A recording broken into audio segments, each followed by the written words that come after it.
Purposefully Profitable Podcast, episode 23. It's Tips and Techniques Tuesday, and I'm your host, Russ Barnes, CEO and founder of Systro, Systems, Strategies, and Organization.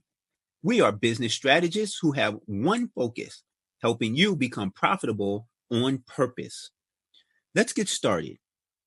Today's tip: listen to Simon Sinek's 18-minute video, Start With Why, which is available on YouTube. Today's technique: keep a daily log. In Purposefully Profitable Podcast, episode 22, I mentioned Simon Sinek's TED Talk, Start With Why. In this TED Talk, in addition to the powerful statement about connecting with people who believe what you believe, Simon goes into detail about how the brain works as a way to demonstrate that communicating effectively with people is based on biology and not psychology. His second most powerful comment in this video, in my opinion, is people don't care what you do, they care why you do it. And when you are clear on your own why, you will do what it takes to achieve your desired outcome. Think about your childhood. What was your first question when told to do a task that you absolutely did not want to do? Why? It just happens to be the one question that parents hate to answer. So the standard response is, because I'm your parent and I said so. Do you recall how unsatisfying that answer was? I do. The why is so very important to the purpose. Is it possible that none of it was even necessary? Tell me why. Inquiring minds want to know. We struggle with the process of identifying the whys of what we do. We've been taught during our formative years that questioning authority is such a bad thing that we can't even question ourselves and establish our motives for the decisions we make.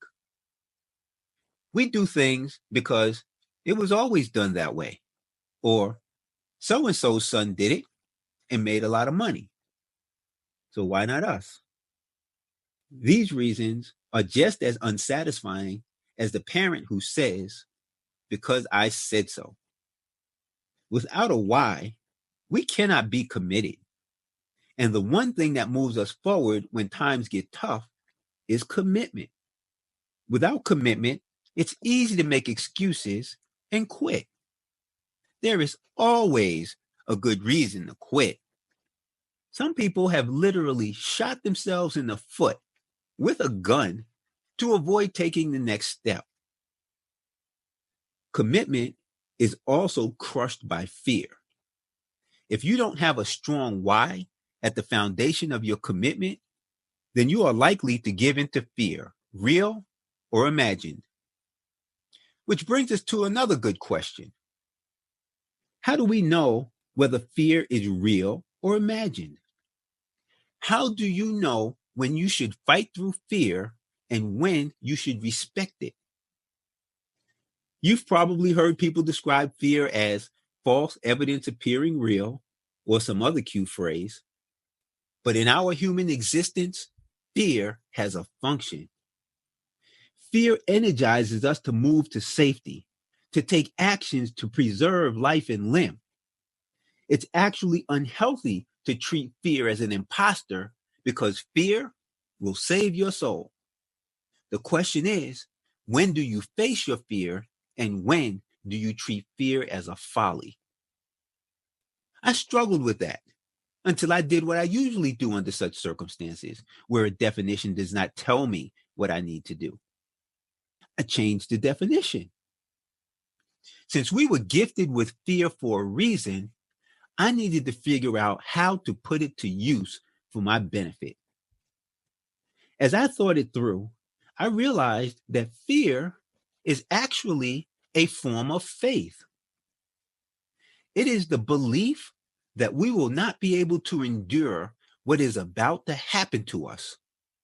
Here's what I mean. I recall watching an Adam Sandler movie, Mr. Deeds.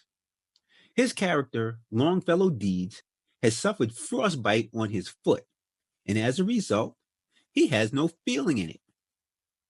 He delightfully forces his butler, Emilio, to whack his foot with a fireplace poker. He had no fear because he had no feeling. In the movie Payback, starring Mel Gibson, his character, Porter, was tied to a chair and his shoe was removed. First one toe and then a second toe was struck with a sledgehammer. Porter was clearly and wisely in fear of a third hit.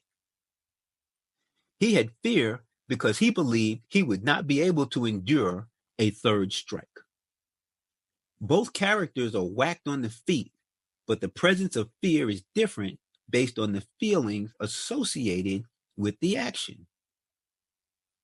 Once I characterized fear in that fashion, I began to ask the question, is this a factual fear where I will experience permanent damage, or a folly fear where time will heal all wounds? Is it wise to have fear when I see an alligator headed my way? For me, yes. Since I'm not an alligator wrestler, I'm likely to be eaten. That would be a factual fear. It's a fact that being eaten by an alligator is something that I would not be able to endure. Time to run. However, if I had to stand in front of an audience completely unprepared and speak for 45 minutes, that would be a folly fear. Even if I embarrassed myself royally, I would recover and live to speak another day. In fact, it would probably become a source of humor, and I would most likely learn some lessons that would make me better and stronger. That is a folly fear and must be faced in order to move forward. Now, the question is, should you accept my definition of fear? How do you overcome folly fears? Don't allow your feelings to dictate your actions. Plan your work and work your plan. When you feel great, get your work done. When you feel lousy, get your work done. Take it back to the beginning and start with why. An excellent technique for capturing your why is to write your thoughts down somewhere every day. Whether you choose to keep a diary or a journal, whether you write a lot or a little, whether you write in the morning or the evening, whether you use paper or electronics, keep a log. By keeping some sort of log that captures the actions you've taken and the results you've achieved, along with what you were thinking and what you learned, over time, you will see patterns that reveal what made you feel strong and what completely put your lights out. You will have a history of your plans, performance, and progress. If you haven't been profitable, you will start to see the reasons why. Perhaps you spend so much time on your product that you never use it to solve someone's pain in a way that they are willing to pay you. Perhaps you spend so much time playing with social media that you never put it to work in a way that it draws potential customers into your sales funnel. In as little as 3 weeks, you can forget plenty of what you've experienced. Never mind what you'll forget in 3 months and 3 years. Your journal will remind you of where you've been and how long it took to become an overnight success. I've tried several methods and settled on a good old-fashioned notebook. I actually keep notes all day long as opposed to trying to remember it all at the end of the day. That didn't work for me. Part of the writing process is to give you the food for reflection. Reflection is necessary to help you improve your performances, and your log will help you reflect with accuracy. I typically review my notes before I go for my morning run, so I can take the time to reflect while I exercise. It's a good way to accomplish 2 tasks at once. When I have outstanding ideas during my run, it's a point of pride for me to remember them long enough to write them down when I get home. But if I can't remember them, I consider that perhaps they weren't as amazing as I thought they were while I was gasping for air. In summary, Here are 5 key points from today's Tips and Techniques Tuesday. 1. Listen to Simon Sinek's TED Talk, Start With Why. If you've heard it before, listen again. 2. Make fear work in your favor. Assess whether it's a fact or folly and forge forward with faith. 3. Keep your commitment strong. Don't let how you feel determine how you act. 4. Keep a daily log in some form, journal, diary, notebook, or note-taking app, but do it. 5. Reflect. Review your notes from a day ago, a week ago, a month ago, a year ago. You will be surprised by what you learn. This has been another Tips and Techniques Tuesday with your host, the Profitability Professor, Russ Barnes. If you have questions or feedback, please forward them to russ@systro.org. We would love to hear from you.